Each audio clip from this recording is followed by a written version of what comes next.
Inspiring change. Power 98.7. Now we're talking. Okay, let's move on. The Dumsani went to town. I was supposed to be squeezing him in, but I want us to move on now to a discussion that certainly, shall we say, got tongues wagging.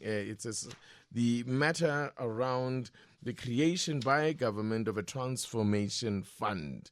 So concerns have been raised about government's planned new transformation fund. The Trade and Industry and Competition Minister, Pakstau, has provided further assurances to businesses, saying that government won't change the BEE codes or use competition approval for large corporate deals as leverage. The government's announcement in February of its intentions to launch a 100 billion rand transformation fund sparked initial concerns that companies would be forced to contribute to the transformation fund, regardless of their own enterprise and supply development programs that they were running. Well, let's delve into this discussion, and I'm joined on the line by the CEO of the Black Business Council, Mr. Khanki Matabane. Good evening to you, sir, and thank you very much for making time for us. Good evening, Tagiso, and good evening to the listeners. Also joining us is the Managing Director of Vantage Advisory. He's also a columnist for the Sunday Times and hosts his own podcast, Cycle's Biz Impact podcast. Lungato Mtwentwe, good evening, and thank you so much for being with us. Good evening, Titi. Thank you for having me. I really appreciate it. Let me start with you, Mr. Mataban. And just get your sense of what it is, this transformation fund, your understanding of what government seeks to do, and how this is just what business requires in this country to thrive, particularly black business. Yeah, Titi, maybe before I get there, I think there's been a lot of misinformation, and I think it's deliberate. Because others for example, were saying the fund was launched and all those things. And maybe we just need to clarify that there's no fund that has been launched so far. What is out there for everyone, yourself included, is there's a document released that says we need to have a fund to fund black business. So people are at liberty, and we're encouraging everyone to go and read the document, but not end up there. Read it, make inputs, including journalists, because journalists are also human beings who are affected by the economic issues. To read and make their input known and make their suggestions, so that by the time the document is approved and adopted, it reflects the views of South Africa. So that's what they have tried to do and achieve. So I know our people are good at complaining in WhatsApp groups and all those things, but those comments in WhatsApp groups won't be taken into consideration. Let's stop complaining, because we're forever complaining that we're not given an opportunity to contribute to South Africa. Let's use this opportunity to make our views known, because what should have happened, and it has happened when the Afrikaners took power. They understood that for any industrialization or any business or any empowerment of the Afrikaners, you need funding for Afrikaners. Hence, you will know that there were other institutions. I think they are not there anymore, so I can mention their names, like Volkskas Bank, Allied Bank, and all those. Those were formed specifically to fund Afrikaners, so that at the end of the day, we don't have poor Afrikaners. And I think we should have learned that from when we took over in 1994, because we came with these policies, broad-based black economic empowerment, but we never said, but how is this going to be funded? We thought maybe, as people like to call it, the markets will fund it. And unfortunately, the markets, we all know who controls the markets, and they choose what to do and not what to do. So we are where we are now, 31 years into democracy. There's no instruments to fund the participation of black people in the economy. We are running out of time, and the government had to come up with something. So we applaud Minister Tau for ultimately coming up with that, because we've been calling for funding for black business for a long time. So from a conceptualization point of view, we do have a lot of different funds that are out there. And the reason why the minister, I think, says he's not going to change the legislation, because the enterprise development funds that are applicable and allowed by the current legislation, and I'm sure you'll know, we're in the GNU. If we try to change any legislation, we're going to struggle. If we're struggling to pass budget, you can imagine if then you come up with the legislation. So it's very important that the minister does what he does, to say we're going to use the current legislation, and because the BEE legislation is not compulsory, anything that falls under that can be compulsory. Hence, the fund won't be compulsory. So, yes. Yeah. No, I was going to say, so if the fund, I was actually going to pick up on the point of this is not a government fund. Let's be clear about this. This is not government that's going to make 100 billion rand available. So who are we expecting or will contribute towards this 100 billion that is targeted? And what incentive are there? What incentive is there for that for such contributions? Yeah. As I indicated, this thing is just a discussion document. So that's why I'm having a discussion with you. I want to understand from your point of view, as well as the Black Business Council, about how you believe that it should work. Yeah. So the funds, for example, the current legislation, companies have to spend 3% of their net profit after tax on enterprise and supplier development. So and then we've realized that most of the companies don't spend that money. So ideally, then what should happen? The balance of that money that is not been spent should be put in that fund. But there are other funds, like what we call equity equivalents, where multinationals, instead of selling their shares, they'll say, no, we're putting so much money in a certain thing, and then we'll have our own programs. That money should also be put in that fund. The Competition Commission as well, now and then they fine companies for not getting involved in transformation. That those funds should also be there. But government itself should also put some money to fund transformation. And then also there are other countries that have showed interest in participating in the fund.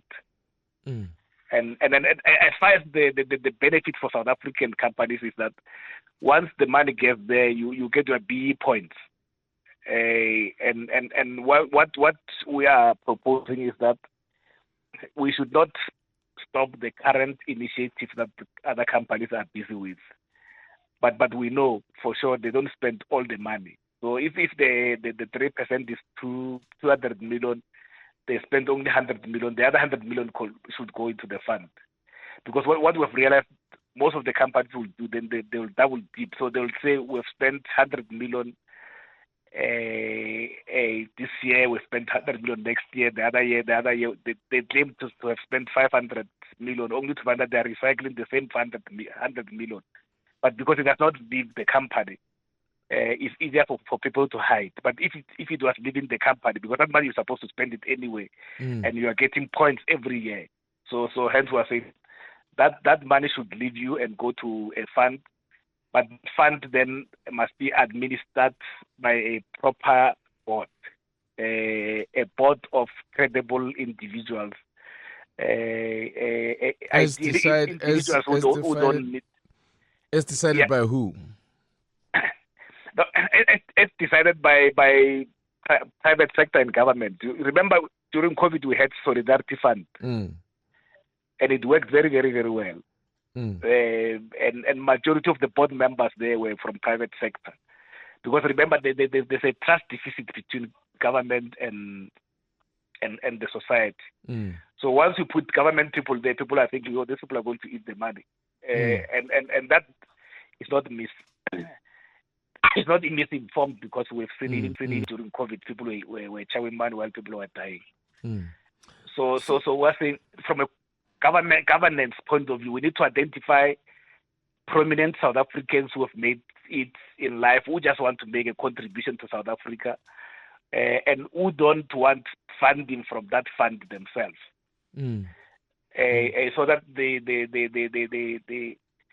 there won't be any potential conflict of interest from the board members. But you need people who are very credible, who will be able to then manage the fund to make sure that no cent disappears.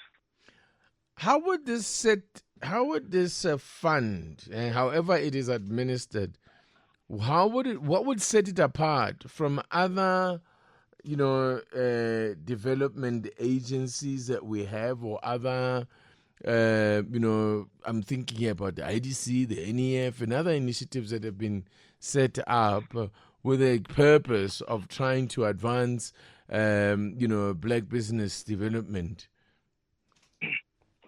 Yeah. Firstly, the fund should be run like a private sector fund. The challenge with the DFIs now, as we speak, is that because they are governed by PFMA, the processes are very slow. There's so much inefficiencies. If you send an email now, probably the response will come in after 6 months.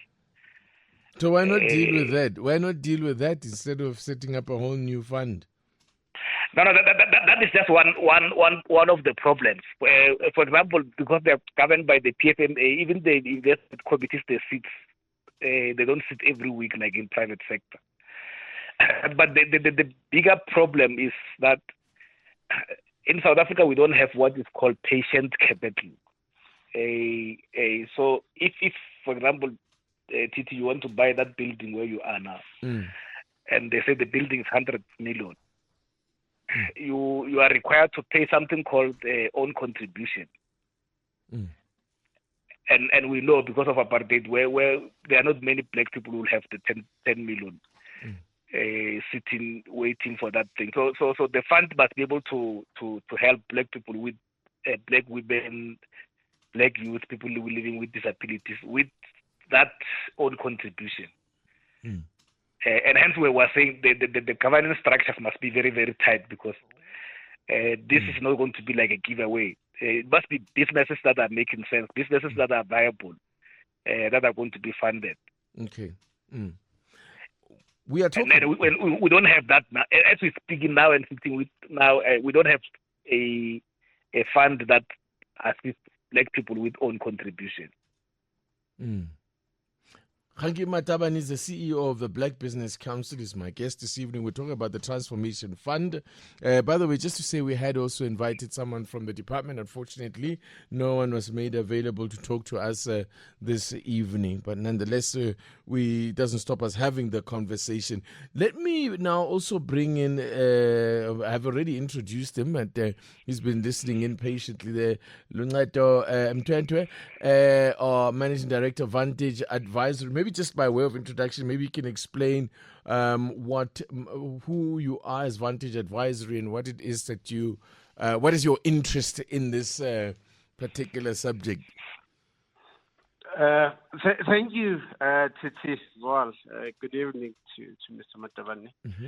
So I am writing here on Sunday Times on a weekly basis, and particularly with an eye, with the view of supporting SMEs. And of course, the Transformation Fund as well is very topical. It affects not only big business, but small businesses also, because those are the ultimate beneficiaries, by the way, of the Transformation Fund. It is very clear in relation to that. And what you're currently picking up, with what has been happening lately, you are picking up that you've got big businesses that have their view and their voice across the table, and government as well in terms of how this should be implemented. You've got your Black Business Council that has been very clear in terms of they support the fund. You've got the Black Management Forum, very clear as well, that they support the fund. And you've got the other side of the big business organizations that, yes, in principle, the idea is noble and accepted. However, as Mr. Bataman has said, they've put in very much doubts around the implementation thereof, of the fund itself. And those doubts, of course, are not emanating from anywhere else. Yes, shared as well during COVID. We know what happened with some of the monies. And in terms of the corruption index that was issued last year, we know where South Africa stands. Out of 180 countries, South Africa is ranked 80 in terms of the corruption index. So there is that, because these are the big businesses that are going to be contributing to the fund. However, what we are picking up is that the voice of the ultimate beneficiaries themselves are not at the table to really express and to bring the solutions around how this fund should be implemented. What you're picking up, yes, people that will critique the draft document, still at a concept level. It's not yet even a bill whatsoever. It's still at a concept level. So now, what you need to understand, Titi, I always say, for people to understand the business landscape in South Africa, there is a report that was issued by the Competition Commission. And that report is called Measuring Concentration and Participation in the South African Economy. So what it does, Competition Commission, a few years ago, 2021, they looked at all sectors in the economy, and they picked up that there is so much over-representation, or most of the sectors are highly concentrated by big businesses, where you find that only 10% of these big businesses, they own about 70% of that particular sector, leaving 30%, for just any other business that is out there, and SMEs just to really play within that particular 20% or 10% of that market. Then they went ahead, for instance, the likes of farming inputs, agro-processing, the so-called sin industries, for instance. You would have picked up as well, this particular Sunday, that some of the craft beers, for instance, brewers are closing their brewers because there is no one who's willing to fund them. And it's because these are the industries that are heavily concentrated by big players. So anyone that comes in, it becomes difficult for them to participate. Communications, fiber to home, for instance, we know about a deal that was blocked as well in the fear of competition. So therefore, you get to realize that the economy of South Africa, yes, needs to be decentralized, where SMEs also have to have the piece of the pie. Therefore, one also needs to read another report called the Sanlam Transformation Gauge report, where it was analyzing all of these sectors again. Most of these sectors, they don't meet their transformation targets. The only target that all of these sectors meet in terms of those BE elements, those 5 elements, is only the socio-economic development. That's the only element that is being met. Ownership, management, control, skills development, enterprise and supply development. Most of these sectors they go below the target. Now, therefore, what we are picking up currently is that the minister is going across the country trying to discuss and to lobby for this, for people to really have their inputs.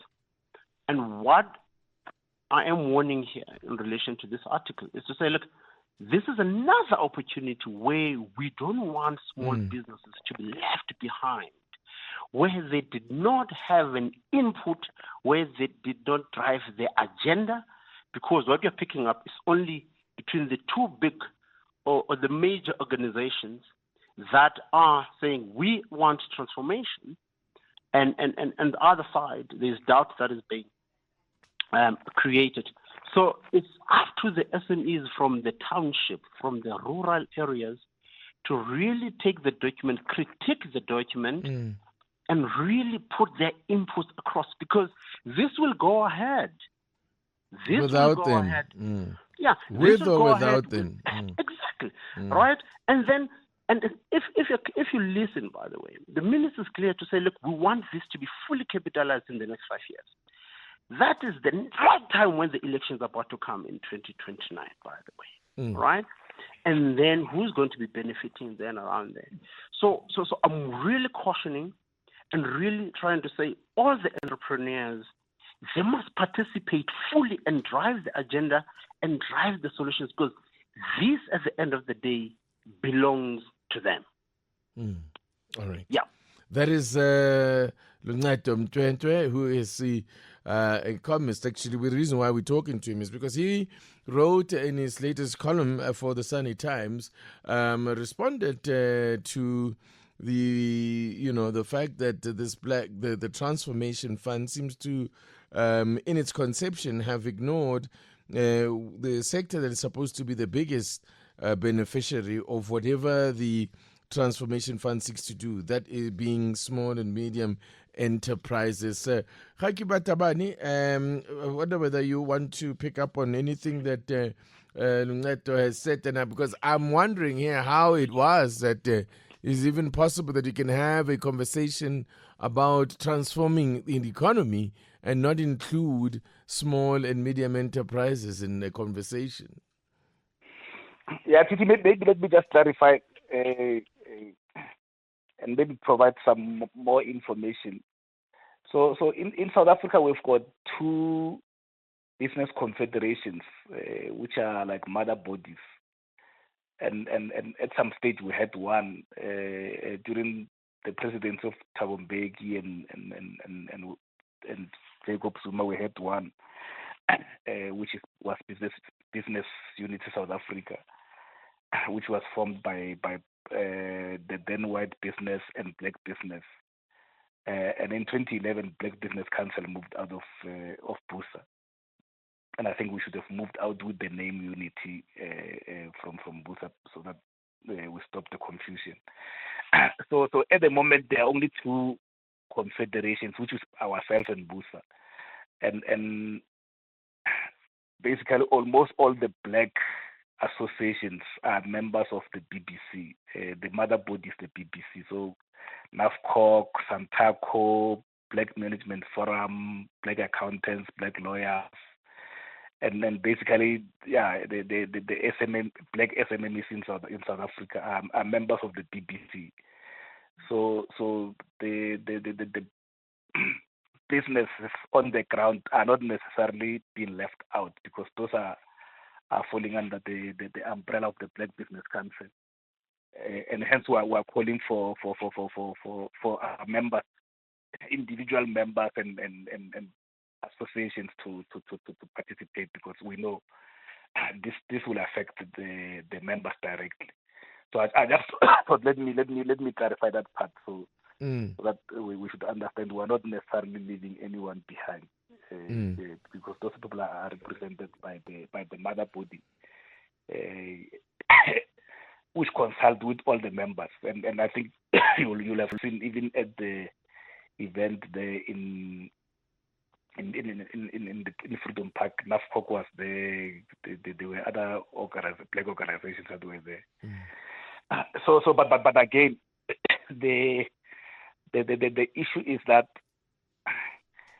if we don't do what we are doing, and other people are saying 100 billion is a lot of money, but remember that is over 5 years, which means it's only 20 billion per year, which is in the bigger scheme of things, it's extremely small. Well, so, it's small relative to what? I mean, all of these things are relative. When we say 100 billion is small, or 20 billion a year is small amount of money, compared to what? Yeah. Remember, compared to the mergers and acquisitions that are happening on a daily basis, because those mergers and acquisitions are funded by someone. So if you take any of the top 100 listed companies in the JSE and they do a merger and acquisition, it will be far more than the 20 billion. So if you have to fund TT to go and buy one of the top 10% of one of the top 10, that 20 million won't be enough. Because I think the reason why... the reason why I'm asking, it's a little money for what? It also means it is important that we define what this 20 billion rand actually seeks to do. It's not going to fund mergers and acquisitions. I don't think you are going to be funding very small mergers and acquisitions with that kind of money. So it can only be that it is a small amount of money if we're very clear about what it is that we're trying to do. If indeed you are trying to do mergers and acquisitions and fund them, this is definitely not the way to go. Yeah. Remember, what you are trying to fund. You are trying to create a fund for 97% of the population. So 20 billion for 97, again 92% of the population is extremely small. But we are saying we need to start somewhere, and the reason why we were saying you can't even then say I'm going to only fund these sectors, I'm only going to fund this type of businesses. It won't make sense, because remember, as I said, we're 31 years into democracy, but there's no sector that is owned by black people in South Africa. There's none. Even, as I said, the Santaco is a member of the BBC. Even the taxi industry is not owned by black people. So that money should actually fund all the sectors. If black people want to participate in any of the sectors, they should be funded. That's what our submissions is going to say. To say we need to make sure that we fund as many black people as possible, so that they can participate meaningfully in their own economy. You have seen those who were funded during apartheid. A few of them left yesterday. But if you fund black people, majority of them are not going to leave South Africa. We only have one passport. So we need to make sure that the country, our own country, works for our own kids. Okay. So if we are talking about... Yes, I was going to come to you now and say, I need to understand how you... Let me get your sense, because you are coming from a point of view of the small and medium enterprises. How you see them participating in this grand, transformation fund. Because I'm still interested in hearing as well how the transformation fund is going to function differently from the other, development finance institutions that we have in this country, and what's going to set them apart, even from the very banks that black businesses complain, shutting them out with their lending policies. Yeah. Funding in South Africa is a big aspect for most black businesses. Without funding, it becomes extremely difficult for these businesses to stay. Advantage advisors that we work with SMEs on a day-to-day basis. Now, let me share these numbers with you. I was just listening to Mr. Matabane trying to articulate his point and the funding around the numbers that we have. Now, last year's report, 2024 SARS report, was clear to say, look, in South Africa, we've got about 3.6 million businesses, registered businesses, right? That's what SARS is saying. From that 3.6 million registered entities, only 915,000 were assessed, right, for tax. That doesn't mean they're paying tax. Just these are the entities that were assessed to submit their tax returns, right? So that is 25%, by the way, all right? So these are the entities you can say they are complying with SARS. And most businesses in South Africa, one of the biggest challenges they have when they go through funding aspects is usually compliance, that they don't comply either with the laws and regulations that the country has. For instance, they don't have their tax return certificates, for instance. They don't comply with UIF and all of that. So that is one of the biggest issues that we have. You find that most of these businesses are not able to get funding, right? From that 915,000 that were assessed, only 1,051, they paid over 70% of the income, corporate income tax. Right? So only 1,000 entities are paying over, which is 70% of the corporate income tax.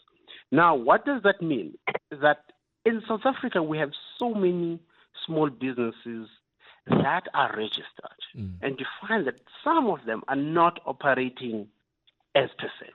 That would have been justified by the beginning of the year when the CIPC commissioner was on the rollout to say, I'm about to deregister over 800,000 entities here, right? Now, so that's one of the biggest elements that we are facing when we are dealing with SMEs is just around the compliance. Now, same thing here. What the fund is trying to do is to say we want to improve access to funding for majority black-owned and controlled businesses. You already have entities already, as you have some of the developmental funds that have been created to ensure that they provide funding to the SMEs. They have that particular challenge as well. That most of these entities, before even we fund them, we struggle to. Same thing with even private sector ESD programs themselves. They do have the grants, they do have the loans, but part and parcel, some of the ESD program sponsors will partner with the bank to say, we want to fund TT. However, he has to go through just the normal process of vetting that he's going to be able to return this loan that we're giving him, interest-free and all of that. You still find that situation where most of these black businesses are really not passing through that test. Now, the question is now, if you come up with a transformation fund that is going to be lenient in relation to some of those risk management processes, where does it put the black business around that? And that's the challenge that government will have to face, because what you don't want to do, you don't want to lend or provide grants to non-compliant businesses, of which that is the same challenge that the DFIs are actually complaining about around SMEs currently. That's the voice of Luncedo Mtwentwe, who is MD of Vantage Advisory, but we're speaking to him because he wrote a piece questioning what he felt is the exclusion of small and medium enterprises in the conception of this transformation fund, which government targets at a figure of 100 billion rand. Also with us this evening is the CEO of the Black Business Council, Khanki Matabane. Let me ask you this, Mr. Matabane. As you said, you don't want to exclude any businesses nor any sector from accessing funding via the Transformation Fund. I think Nunat was talking very theoretically there, and he just mentioned the idea of perhaps advancing interest-free loans to black businesses, in other words, to give them a leg up. Is this how you conceive of a transformation fund working? Are we looking at grant funding here? Are we, or what is it in your best case scenario as far as you are concerned? Yeah. I think that there are different ways of calling that type of funding. Some will call it patient capital, where, for example, you get a loan that becomes interest-free for the first 5 years or the first 10 years. Right. Some will call it blended funding, which will be a combination of both the loans and the grants, so that it also assists in making sure that the affordability factor will be considered. But you also, as I indicated, you need funding that will cover the collateral for black businesses. And maybe just to give you a practical example. Yes, please. When South Africa got into democracy, a lot of black businesses or black people were given mineral rights. But probably maybe 20 years ago.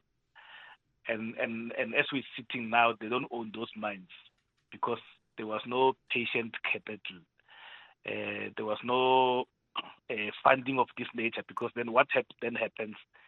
You get a prospecting right. Let's say it costs 50 million. You don't have it. Government doesn't have funding to help you with that. Then what do? You go to mostly the mines now are owned by Australians and Canadians, because they do have that type of funding. And then they then say, no, we'll fund you the 50 million, but you'll take there was 10%. But later, then you have to build the mine. Then you don't have the money. Then they dilute you until you are left with like less than 5%. But if we had this type of funding, government will say, no, you've got a prospecting rights. It needs 50 million. We give you the 50 million, and then if we find minerals, we take whatever 50% of that, and then you own the 50%. So the bulk of the mineral rights in South Africa will be owned by government if we went that route. But unfortunately, and who would carry that risk is government. Yes, like it's done all over the world. Like the Canadians are carrying the risk. The Australians are doing the same thing with their funding. We should have done the same thing, especially because we know the government is got minerals. But at the moment now, we are left with the black people who are given mineral rights owning almost nothing because they didn't have funding. But if we had a funding like this transformation fund, it would have assisted a lot from a transformation point of view. The bulk of the mines are supposed to be owned by black people by now, but unfortunately, we didn't have that type of a funding. So that's one of the reasons why we've been advocating for a funding like this. For example, now we do have a new industry called renewable energy. Again, because we don't have funding to fund black business, most of these renewables are owned by foreigners. So we keep on creating jobs outside South Africa while we've got a serious unemployment problem in South Africa. All right, let me get some, as we're approaching the end of our time, but let me come back to you, Luncedo, and understand from your point of view how you aligned with what Mr. Matabane is saying about patient capital, which almost sounds like a bit of an oxymoron there, or a contradiction in terms. The idea that you can have patient capital, or the idea of blended funding, because I'm wondering, this all smacks of the kind of things that I'm thinking. What is the IDC? What are they supposed to be doing? The NEF and all of that. Yeah. So, Titi, look, the reality is that in Africa, right? Not even in South Africa, in Africa, risk capital is something that is not there, all right? Young people that are starting businesses, let's say at a tech level, where you need to spend your first years or 2 years trying to implement or build the product, and to get funders that are going to support you those first 2-3 years while you're loss making. The appetite from investors in Africa is not there. You find that in the first world countries, you do have investors that are going to be patient with you while you're still running at losses. So you've picked up with the likes of Amazon, right? They ran at losses for years, but they had investors. The likes of Facebook, all right? You run at losses for the first few years, especially the tech entities. Across as well to Israel, across as well to India. Most of these startups usually are loss-making in the first 2-3 years.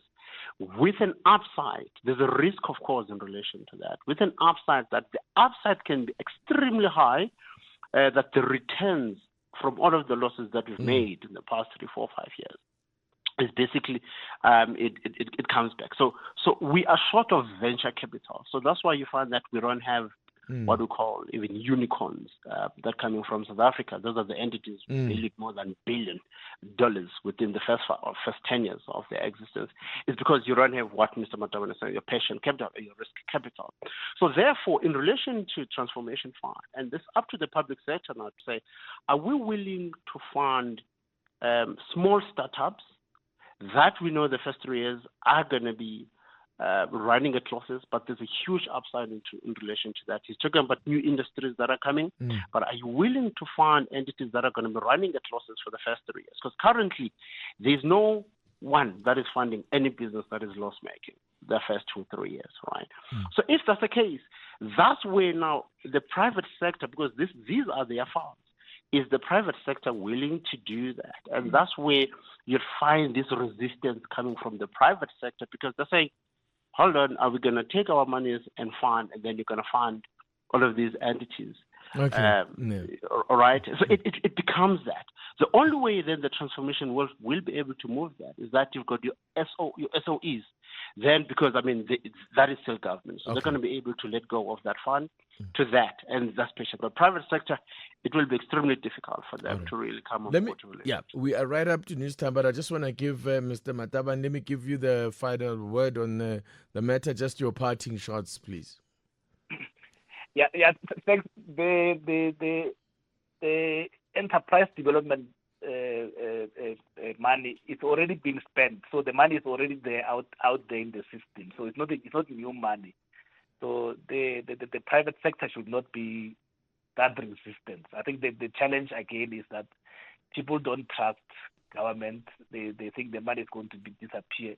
Hence, we say let's deal with that issue of money disappearing. The private sector have agreed a long time ago to say 3% of their net profit after tax will be utilized for enterprise development, enterprise and supply development. So that is already there. Okay. There's no question around that. So I think we just need. I think government just needs to focus on saying how are we going to make sure that this money, this funds that we're talking about, are not going to disappear. And that's where we're saying we need to make sure that the corporate governance there is extremely tight. Gentlemen, this is a conversation I suppose that we will need to revisit again at a future date. But let me thank you for coming on this evening. Much appreciated. Thank you, Matabane, CEO of Black Business Council. Thank you very much for your time this evening. Thank you very much. And to Lungato Mtwetwe, the MD of Vantage Advisory and also columnist with the Sunday Times and host of the Saika Biz Impactor podcast. We appreciate your interventions as well, sir. Thank you so much. Thank you, Tuti. Good evening. There we go.